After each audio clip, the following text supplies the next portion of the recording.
Hi everyone, I'm Dr. Mahendra Samarvikramat from the Australian Red Cross. Australian Red Cross is a member of the International Red Cross and Red Crescent movement. I'm delighted to address the industry's leading Cybersecurity for Government Summit 2022 regarding cyber resilience for sustainability. Recently, we have supported Australia through one of the nation's most difficult years. This includes COVID-19 pandemic, bushfires, drought, floods, and many types of disasters. In this effort, we experienced that citizen science, volunteering, and partnership in data solutions can effectively drive disaster preparedness, management, and community resilience. In this perspective, cyber risk management plays a major role. In this presentation, I'm going to briefly discuss how we are focusing cyber resilience when transforming AI towards ESG for driving social justice and sustainability. Diversity, equity, and inclusion is a key strategy for mitigating biases in data solution. Cyber resilience is a key enabler to enhance diversity, equity, and inclusion by collaborating with community, volunteers, and partners. First of all, in the spirit of reconciliation, the Australian Red Cross acknowledges the traditional custodians of the country throughout Australia and their connection to land, sea, and community. We pay our respect to their elders, past and present, and extend that respect to all Aboriginal and Torres Strait Islander peoples today. Volatility, uncertainty, complexity, and ambiguity is a key challenge and the norm in disaster preparedness, disaster management, and community resilience building. In this context, Australian Red Cross Data Science and Analytics team is pioneering data-informed risk management, strategy development, and decision-making by leveraging emerging technologies.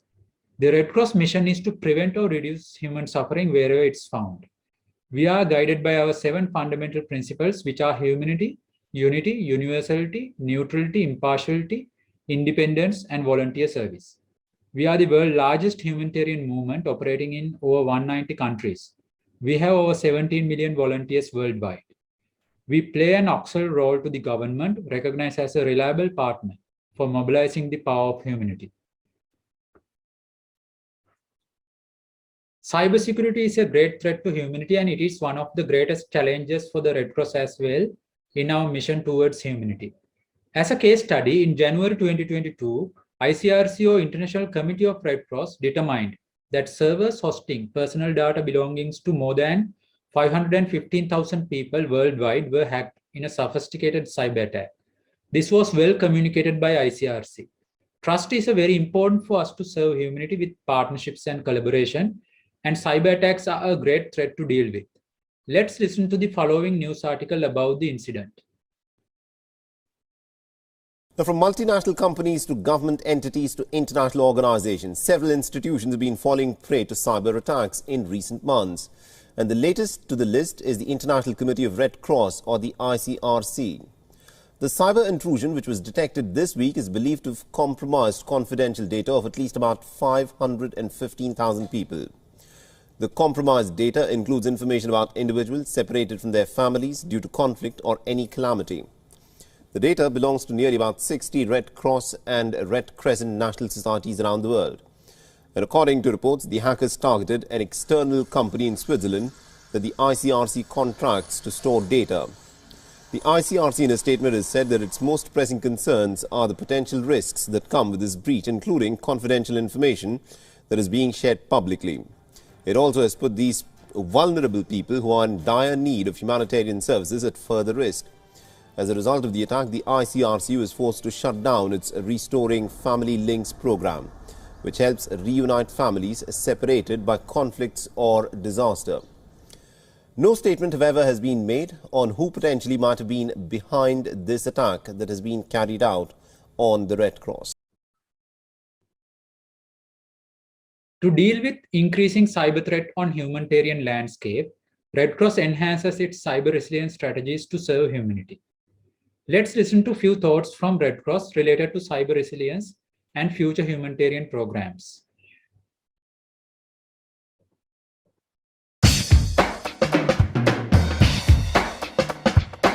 cyberspace, with the interconnectivity that it has, is extremely useful and promising, especially for peacetime, in terms of the increased communication and for the development of economy and the social world as well.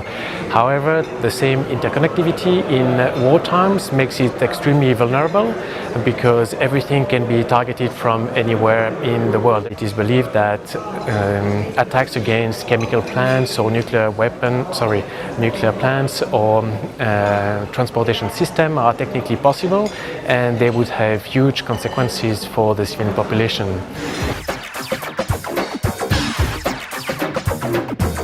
К сожалению, вот это пространство, которое условно называется киберпространством или виртуальным пространством, там правовые нормы не действуют в той степени, в какой бы хотелось бы уже сегодня. Да, очень много из действий, которые затрагивают интересы отдельных людей, государств, обществ, они, к сожалению, не урегулированы. И здесь государство предпринимает усилия внутри своих стран, своих правовых систем. Но на международном уровне пока что, к сожалению, это очень сложно установить. Отсюда тут разноголосие мнений. There is a diversity of perspectives on the problem. There are people who have lots of technology and people who don't. There are people who have certain political views and people who don't. And trying to mesh all of those and to think that we will all come up with a unified approach to this is probably unlikely. But that doesn't mean that we can't all work together to try and solve the problem. There are some core principles that we all agree on, such as you ought to respect the principles of sovereignty, you ought to respect the rights of individuals. An increasing number of states have recognized that IHL applies to cyber warfare.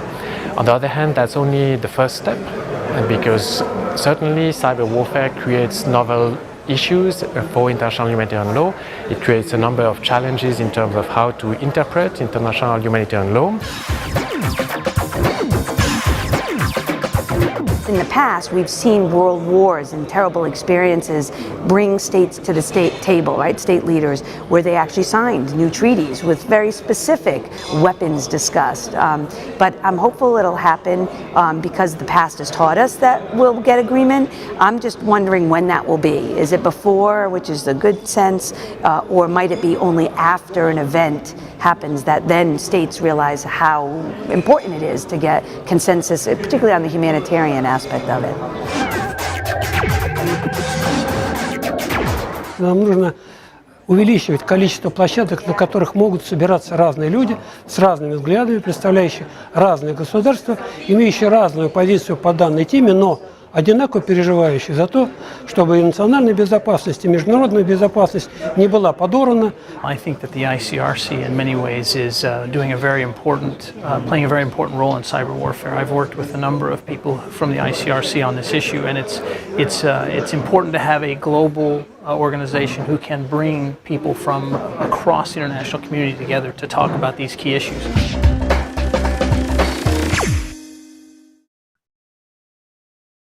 Cyber resilience helps us to enhance collaboration and partnership with communities and volunteers. The United Nations have identified 17 broad and interdependent goals in the 2030 Agenda for Sustainable Development. All countries and stakeholders expected to act in a collaborative partnerships to achieve these goals. It requires reducing inequalities and enhancing diversity. The Red Cross is focusing on these goals as they are also aligning in humanitarian and sustainability perspectives. These UN Sustainable Development Goals are planned to achieve by 2030 in the areas critically important for humanity and the planet. As per Nature research, AI could help achieve 79% of the Sustainable Development Goals. However, the research found that 85% of AI projects will fail due to bias in data, algorithms, or the teams responsible for managing them. Therefore, Red Cross is working towards enhancing diversity, equity, and inclusion in our AI for ESG or sustainability programs. Cyber resilience is a key success factor of these programs. Following is an overview of our AI for humanity and sustainability program. It requires cyber resilience as a key capability to promote engagement, collaboration, and partnerships. Artificial intelligence is the new electricity. To make AI sustainable, the focus on people, processes, and outcomes are important. AI could help to achieve 79% of the United Nations 17 Sustainable Development Goals, or SDGs. The Red Cross 7 fundamental principles can enhance social diversity, equity, and inclusion in AI development. They are humanity, impartiality, neutrality, independence, unity, universality, and voluntary service. These two foundations can be unified to strengthen the mission driving AI for sustainability. The Red Cross Innovative Wind Turbine Conceptualized Model illustrates a collaborative framework for the good governance of AI for sustainability. It drives the mission towards social justice. Its process is guided by Red Cross personnel. The front-faced multi-blade rotor represents the 7 fundamental principles that address AI ethics. The wheels in the gearbox represent the diversified community, volunteers, and partners who are continually helping in this great course with skills and resources. The generator represents the data and AI capabilities that drive AI transformation. As illustrated in the model, the Red Cross IT and data governance capabilities ensure data privacy, security, and compliance. Data science and AI capabilities promote social diversity, equity, and inclusion. This includes citizen scientists, volunteer data scientists, and AI for Good partnerships. The data science tools, platforms, and processes empower skilled human resources, including staff, citizen scientists, volunteers, and partners. The AI projects focus on sustainable development goals, such as climate change, First Nations peoples, vulnerable migrants, international humanitarian law, and AI for Good. Ultimately, we all can drive sustainable AI for humanity and sustainability.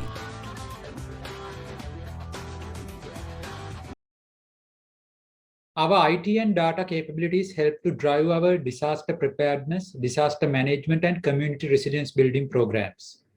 We have state-of-the-art infrastructure, skilled people, strategic partnerships, talent volunteers, future-focused data and AI strategy, and good governance and management processes in place to successfully drive these humanitarian programs. While there are many factors contributing to overall success of our programs, here I would like to focus on the cybersecurity strategies. As you can see, many internal, volunteers, and citizen scientists working on our platforms related to data and AI projects. This requires strong identity and access management process. Identification, authentication, authorization, and audit is very important. Classification of data and lifecycle management of data is crucial. We need to follow regulation, compliance, and best practices to mitigate risk related to privacy, security, and the data loss. We are following industry's best practices in these solutions. Red Cross is continually enhancing and contributing to best cyber resilience framework and initiatives to drive the humanitarian data solutions sustainable and secure. We are always focused on confidentiality, integrity, and accessibility of our services for supporting humanity. Following our 2 initiatives focusing cyber resilience and sustainability of our humanitarian programs. Firstly, the Safe Access Framework is comprised of 8 sections containing actions and measures that, if taken by a national society according to context-specific priorities, will increase its acceptance, security, and access to people and communities in need. Each of the 8 elements of the Safe Access Framework are like parts of a chain, interlinked and interdependent. The experience of many national societies in applying the Safe Access Framework in a range of different contexts. Let's listen to the short video about our Safe Access Framework. Safer access in brief. The humanitarian landscape has dramatically changed over the years. While staff and volunteers of the National Red Cross and Red Crescent societies work closely with communities and oftentimes come from the communities, access to those in need is not guaranteed. This is largely because access and acceptance is influenced by how stakeholders perceive our work. If individuals or groups of people, including beneficiaries, do not understand who we are, what we do, how and why we do things, suspicion arises, which can affect our access and acceptance. Such suspicion could easily lead to suspension or blockage, or even to severe security incidents when not addressed. How we work and apply the fundamental principles in our actions and activities contributes to safer access. It is therefore important that we use the Safer Access Framework to strengthen and maintain our ability to provide service to people and communities in need. The Safer Access Framework, when applied in our programs, activities and decision-making process, supports in maintaining and/or strengthening the safer access of the National Red Cross and Red Crescent Society's staff and volunteers. It strengthens national society's ability to provide effective humanitarian services to all people and communities who are in need of their services, particularly in situations involving violence or risk of violence. The areas of access, perception, acceptance and security are the areas that underpin the Safer Access Framework. To strengthen each area, the framework recommends concrete actions and measures which are grouped into 8 elements. To maintain a positive perception and gain acceptance, national societies have to work on their identification, external communication and coordination, acceptance of the individual and acceptance of the organization. To increase safety and security of the staff and volunteers, the National Society has to invest in carrying out context and risk assessment, developing their operational security risk management, and strengthening the internal communication and coordination. A strong legal and policy base that clearly defines the humanitarian mandate of the National Society to respond to natural disasters and sensitive and insecure contexts such as armed conflict, internal disturbances and tensions will aid the NS staff and volunteers in gaining access. Ensuring that all stakeholders of influence towards the National Society's access, acceptance and security fully understand and accept our humanitarian mandate and our way of working is a continuous process. When we consistently work on the elements of the Safer Access Framework and clearly demonstrate in our actions and programs our adherence to the 7 fundamental principles, we maintain and strengthen our access to people and communities in need. We work on our safer access because we want to reach and serve people and communities in need.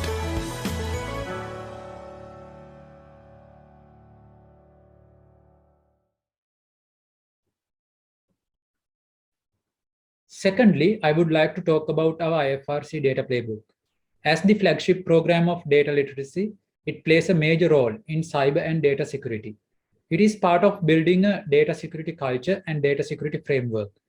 We recently completed IFRC data playbook, which focused about information security and beyond. It's chapter 7. We discussed how to be responsible with data and data protection in humanitarian responses. Through this, our network can learn and support data skills by using a team-based social learning approach. Let's watch a video introduction to IFRC data playbook.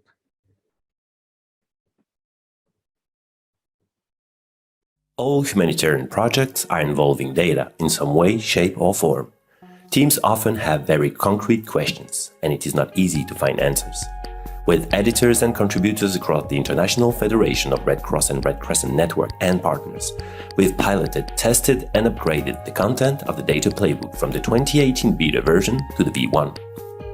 The data playbook contains 120 short exercises, slides, scenarios, checklists, handouts and datasets for teams, presented in an engaging way through 10 modules across the data lifecycle. It has been specifically created for group learning environments. There are multi-pathways for the teams to go on their data exploration, tailored for their local needs. Data is a team sport, and the data playbook is made for sharing best practices, learning and collaboration. With the data playbook in your hands, you can improve your team's knowledge and skills with data, strengthening teams and collaboration on responsible data use throughout the data journey. Wishing you and your team an excellent time learning and sharing.